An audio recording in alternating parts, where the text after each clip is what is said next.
place left on Earth where humans can still survive, protected by the Veil of Zakra, a divine power who foresaw the end of the world, the sinking of the Earth into the ocean's depths, and the rise of creatures never before seen by mortal eyes. Still, humanity adapted.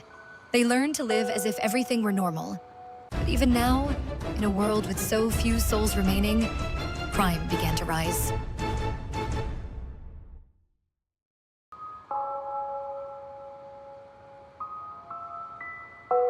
And so, the 5 great judges, whose true identities remained unknown to all, yet who were revered for the absolute authority they wielded within the tribunal, took a stand.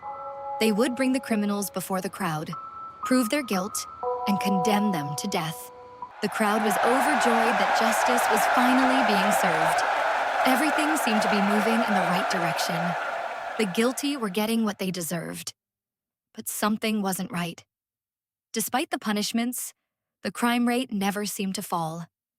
And then, one day, he appeared. Endegor, the supreme authority.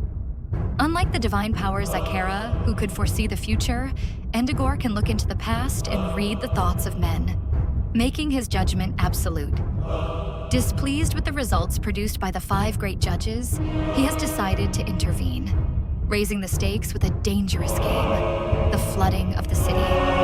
He has chosen to bring down the 5 pillars that form the barrier created by the divine power, one by one, with every case judged wrongly. What's more, the decision on each case of guilt will now be settled by a collective vote from the crowd, forcing the 5 great judges to convince the public which verdict to choose.